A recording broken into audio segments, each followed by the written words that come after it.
Welcome to No Smoke TV. Today we have a very special guest, Kosha Dillz in the building. How you feeling today, my brother? I'm out here. I see you out with your smoothie. Yeah, man.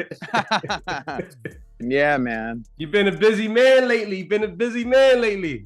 I know, it's crazy. Busy guy. I'm a busy guy out here. Before we get into what you're working on right now, I want to get to know you a little bit. So I see you from Jersey. Growing up in Jersey, how was it like being Jewish and having passion for hip hop? Well, like where I grew up in Edison is super diverse. So I went to a public school. Also, I'm Israeli, so it was a little bit different. I was more like a foreign kid, and I grew up speaking Hebrew. My parents, everyone was born in another country, so it was definitely very immigrant heavy. Most of the friends were from India, Pakistan, Asian, Black, Puerto Rican, Russian. So it was a lot of immigrants, and there wasn't really, everyone was just into hip hop. I mean, I'm talking the 90s, Wu-Tang Clan came out and we were pretty close to Staten Island. Biggie Smalls was playing in high school, and that sort of set the precedent. And like when we got to late high school, early college, Dipset and the Locks and Core Mega, and they were really having some prime times in the early 2000s. So I think that was just really culture at the time. And honestly, underground rap had a lot. Underground rap, like super underground hip hop, had a lot of like successful white rappers. You know what I mean? And that was just becoming like, during the times of like Raucous Records and things like that. I mean, there's a lot of white rappers. Eminem had just come out late 90s. So it was becoming acceptable for people to do hip hop and just be into it. So who would you say in hip hop inspired you to become a rapper? I'd say, like, I worked with this kid in our neighborhood named Yak, and he's from Queens. The rap battle scene was coming out in New York. I had gone to support them, and he was winning and always making it into the finals. And then one day there was space and I just kind of went in, and then I really started, just sort of putting together. I feel like it was smart rap from like the Wu-Tang style stuff. So it was a local rapper. It wasn't like a big mainstream artist that inspired you. Yeah, local. Yep. Nice. And he's really successful now with music and just in general. Like we're both still doing our thing, which is really crazy. And but he was like the first person. So I grew up like literally on underground rap. I mean, that people wouldn't know. A guy named Pumpkinhead, a group called Nonfiction, MF Doom, Jizza, RZA, Biggie Smalls. But then I also was getting into like weird, funky stuff like Digital Underground and, Skilo. And, I really like some West Coast stuff. Like just that stuff was very interesting to me because it had a lot of flavor. So that was kind of my more dancey, comical side of like, had a different bop, and East Coast was very underground, raw. But I was like, I like that, but I like some other stuff too. Yeah, like a little Eminem vibe to it. Yeah, like just having some comedy to your music. Yeah, and I really loved West Coast rap. And I ended up moving to the West Coast for, almost 10 years eventually. But that was what a lot of my music was like. I really love West Coast stuff. You moved to the West Coast because of the passion you had for the style of rapping out there, or you just moved out there for other personal reasons? Yeah, I mean, my music career was really doing well. I mean, 2011, and I was into, my hip hop producer became a pop producer, and we started licensing music. I was one of the first guys in like 2009. I won the Hot 97 rap battle in like 2009, and I had dropped a record in 2009 called Beverly Dills. And that was, it was curse free. It had like, because I knew I didn't want to make radio edits for everything. So we were sending it out to college radio, and we were getting it licensed because it was all sample free and people were using samples. And now this became a big era when people started to get into music licensing, and that was like a great way to make money and solidify yourself in the music industry. Of just, you know, just different, not just rap, you know. Different avenues to make some money, yeah. Yeah, different avenues, and that's the huge avenue. And we ended up in 2012. I had a Super Bowl commercial, and that was really like my first cement. That was like cemented me into like, all right, music is my career now. You know? And I see you had a moment outside of Madison Square Garden with Fat Joe. Mm-hmm. How was that? Well, that's 10 years after 2012. That was 2021. That's literally a year ago, like right now. Yeah.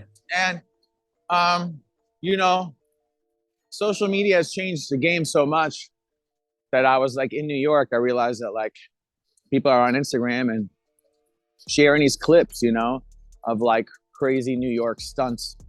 So I started rapping in extreme weather. Like if it was a blizzard, I'll start rapping in a blizzard. If it's a snowstorm, if it's a rainstorm, and I was just rapping in the rain, you know what I mean? And I had an umbrella. I was with my lady at the time, and I was like, just start filming me, and don't stop filming, and something's gonna happen. And you know, the attraction factor is just, Joe came out, and I thought DJ Premier was gonna come out, but Mark Ronson had filmed me literally earlier, and I said, whoa, this is amazing. Boom. This is what's gonna happen, you know? And that happened, and then that was smart. Yeah, yeah, and also it was good for Joe too, because Joe was like rapping with a new guy, you know, and everyone's like, Joe's a GOAT, like that's amazing. Like this is why Fat Joe is the GOAT, you know? Well, you know, he got the passion for it. He is hip hop. But the biggest thing was I knew all the words he had, you know what I mean? I knew all the words to the song, and he like rapped a verse from like 20 years ago. Oh, so you remembered it? Wow. Well, yeah, I know that song, you know, enough's enough. Federals try to set me up, put me in cuffs and rush what I lost. You know, hit the dust. Plus, they want to know, but they know chewy crack and never rat a cat. That, you know, I mean, that whole moment, I was like, oh, I know this whole thing. So. That was a surreal moment.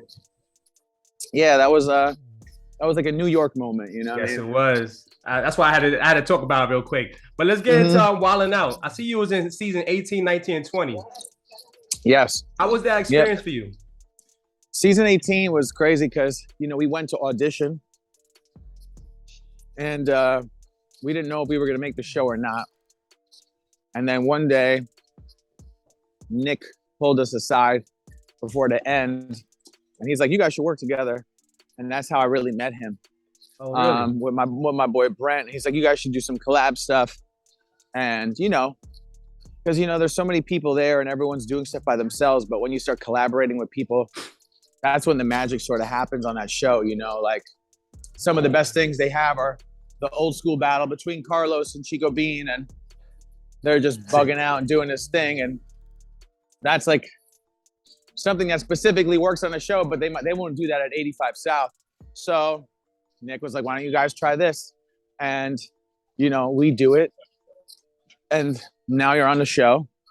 And then you're there every day doing another show. And now you're working with everybody. I mean, I did shows with everyone. And I was on 9 episodes, season 1. And on seasons 19 and 20, they're coming out in 2023. You know, I'm on 2 more seasons, and hopefully they just keep inviting me back. But they always say that Wildin' Out is the platform, and when we get there, we think it's like the end all be all, but it's really just the beginning, you know? Like Pete Davidson was on it, Cat Williams was on it, Kevin Hart has been on it. Everybody has been on it.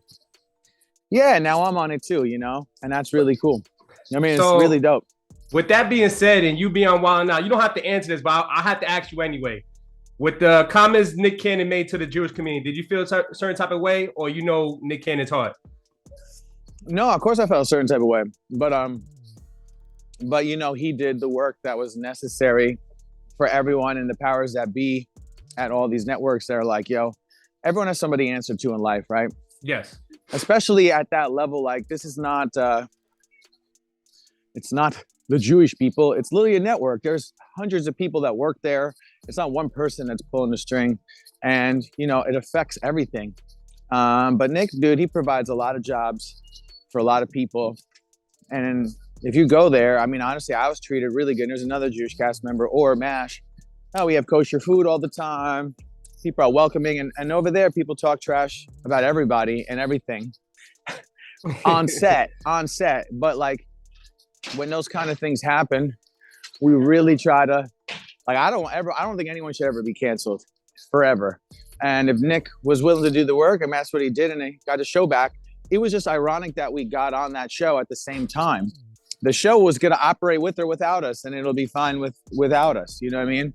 But if we could bring something to the show all together of us and unite, like last season we did something with Michael Rappaport, and like, yo, it's going to be mad fun to see it, because Michael Rappaport is very outspoken for Jewish people. Yes, he is. And you know, but I see Nick he supports you a lot too. Yeah. I support honestly, I'm down to support everybody. But I was happy that, you know, Nick did what he did to, you know, obviously get it back, because now I have a relationship with Nick, you know what I mean? And I think some of the best relationships with people usually come from mistakes or problems, and you know what I'm saying? You know what I mean? About that. Really, some of the best relationships come out of those things. You're 100% right about that. And with that being said, let's get into Kanye West Diss Track. Let's get into it. Mm-hmm. So what made you make that track? Was it your community pushing you to do a diss track, or was that something you felt in the heart that you had to do? Well, actually, you know, I was on a blog. I actually, the first thing I posted about it was very like, we all need to be understanding, and then everyone's like, I saw a lot of responses. They're like, yeah, maybe like one time. Like Nick did his thing once. You know what I mean? He was on his podcast. It became a butt of the jokes when they came back. And Kanye has consistently, even yesterday, he just posted again, in quotations, the powers that be. Like he couldn't say it, but like he was continuously referring to, you know. I think when you like, one time, shame on me, one time, shame on you, 2 times, shame on me, 3 times, like, you know what I mean? Like, all right. So if there's anyone better in the situation to do it, why not the guy that's on Wild 'N Out, the Jewish rapper that's on? Kanye has been on Wild 'N Out. What's the worst that happened? Nick was pictured with him. This was the thing. I was making the song and everyone's like, did you see the picture with Nick and Kanye? I said, oh, fuck this shit. Fuck everything. You know, seriously, I was like, let's just do it. You know, let's just do it and see what happens. And I did it. And surprisingly, it's you know, or not surprisingly, it's one of the biggest songs, you know. Good track. You did your thing on there, brother. I mean, it's one of my bigger songs of the year. The last song I had was the Hanukkah song, which I also had another viral. So I had 2 viral songs this year. And that's cool. You know, one was more positive and we got, you know, 250,000 views, and then it just kind of dropped. But this song, I think, is going to continuously grow. Yes, and it just has a different impact because it's just rap. Like the other, just got more comments in a week, 5 times the amount of comments, because it's talking about an issue. So it's just bigger than just it has some substance. Being a rapper. It has some substance. Yeah, the other one is more like, it's a fun celebratory song. It's a fun song, and it's a dope song. But it's, you know, I think that's like ultimately like what artists want to do.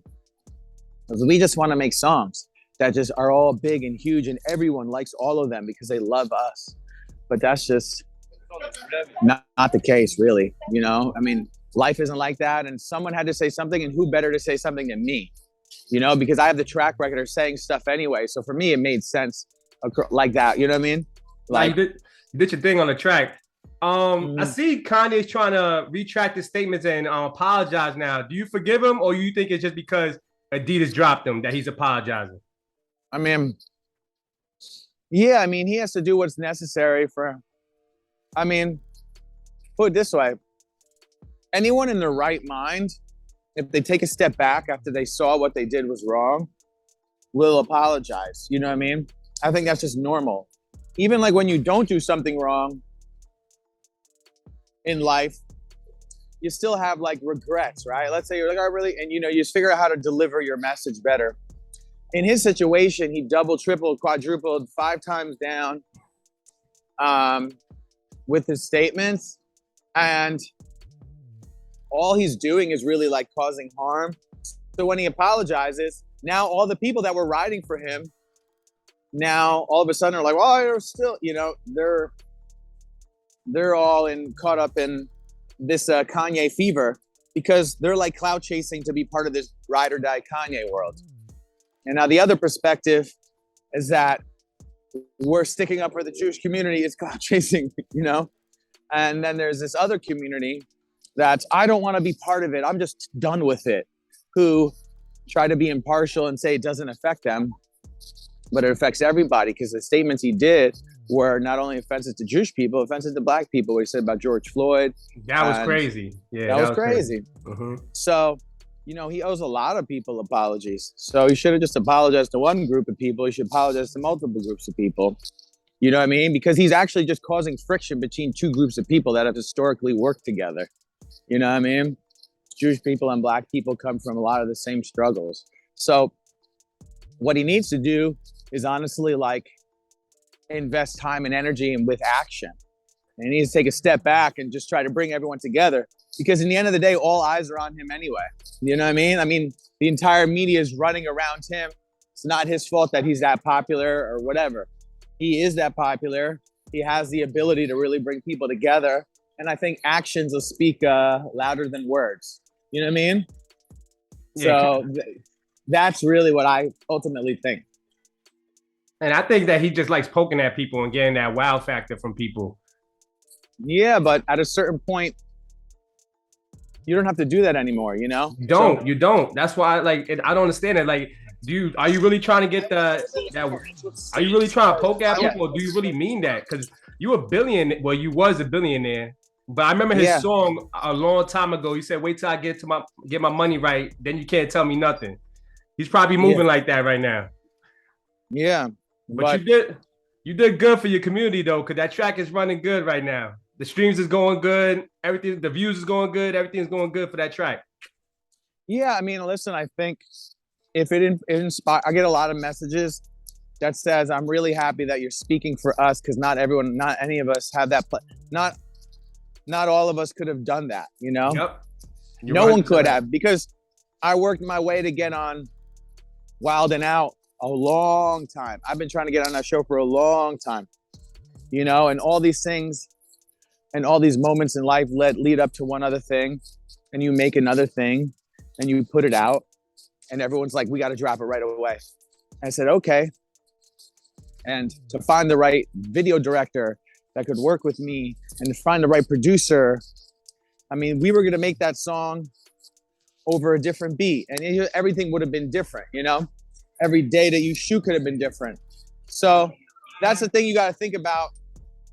It was nothing for me, but for an average person wouldn't be able to flip a video and record it in a day. I recorded that at one of Kanye's engineers' places, you know what I mean? Really? Like my connection to I'd love to get to the table with him, you know? That's ultimately. Oh, you was breaking out a little bit. You broke up a little bit. Oh, okay. I'd love to get to the table with him, you know? That's the ultimate really goal of the song. If we could keep the conversation going further and how, you know, on just on anti-Semitism in general and whatever, working together with different communities to bring. Ah, man, you breaking up.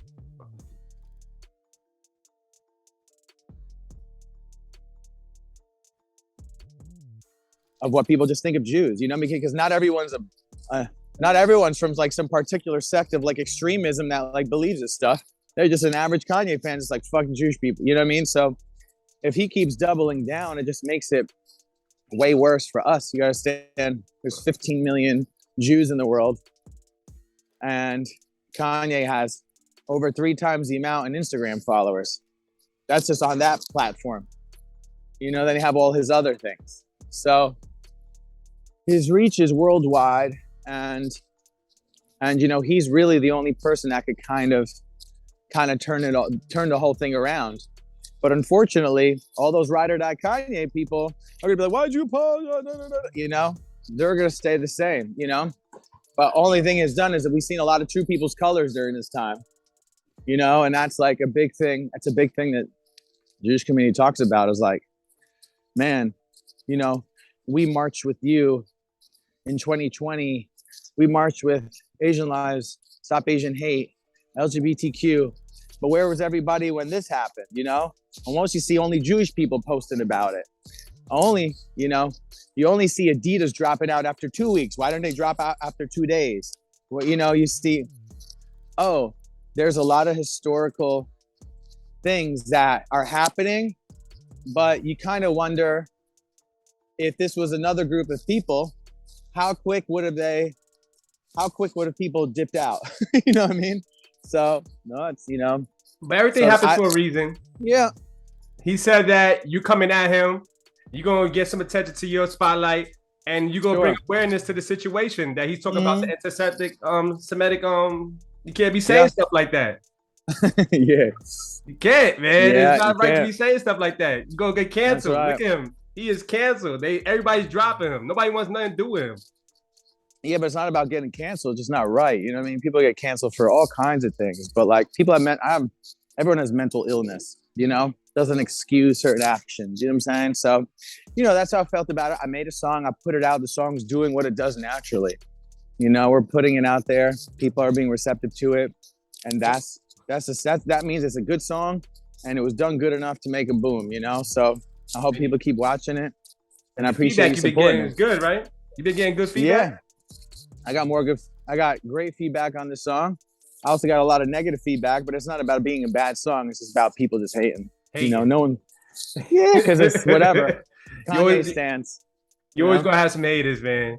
So what else you have in the works for? I would say 2022, but the year's almost over. So what do you have in the works for 2023 besides Wildin' Out? I got some film stuff. I have Wildin' Out. And I'm just working on Rami, you know, just working on developing me, trying to release a lot of music, stuff that's just dear to my heart, and just trying to collaborate, you know. Big thing about this whole situation is taught me a lot about collaboration.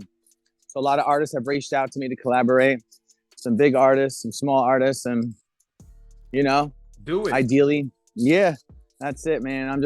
I'm really excited that making this song has given me the courage to write about anything. You know what I mean? If you're willing to take the heat from everybody, you can write really about anything. And that's powerful because a lot of people hold stuff back. You know what I mean? Hold stuff back, you know? So I'm trying to go full force when I write. I don't want to hold stuff back. And if you don't hold stuff back, you're going to have great songs. And that's kind of like first time I really experienced that this time. So you working on an EP, LP? Yeah, I'm just recording a lot. I just shot another music video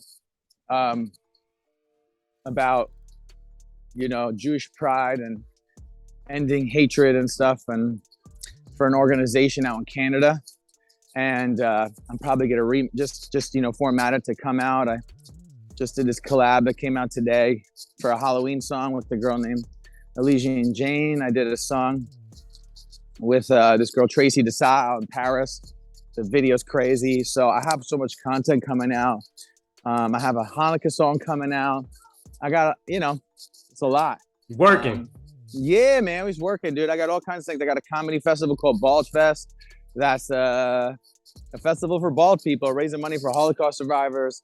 It's like really, there's so much happening. All I'm doing is just, you know, building the team and that's it, hoping to keep growing and, you know, building your name up and up. That's it, man. I love it. I love out in New York and just outside with it, you know, literally. New York City, man. That's right. Thank you for stopping by the platform, dude. I appreciate it, man. No Smoke TV. I'm gonna stream your song. Everybody go stream Kanye Diss. Get them numbers up and up and up. Let's get my man Kosha Dillz out here. It's a fire song, I gotta be honest. Yeah, we just did this song opening up for Busta Rhymes the other day at some event in New York, and it was cool to perform the song live. So I'm excited to have it going up and up. So man. It's a dope track, man. Dope song, man. Appreciate you, bro. And you want to leave your social media if anybody they want to reach out to you? Reach out. Kosha Dillz, KOSHADILLZ. That's on Instagram, Twitter. My website's koshadillzworld.com. And hold on. And koshadillzworld.com, TikTok, koshadills826. And yeah, man. I'm pretty easy to find, you know? And subscribe to YouTube and Spotify, everything Kosha Dillz. So you guys go get it. Just type in Kosha Dillz. Yes, sir. Stream that new Kanye Diss Track. And he got some, what happened? KOSHADILLZ. There you go. Stream that track. Stream that Kanye Diss Track. And he got more music on the way. Check out from FTV, Wildin' Out. Season, was it 18, 19? No, 19, 20. Coming out 2023. Yes, sir. I'm here doing this thing, man. Shout out to Kosha Dillz. We out of here.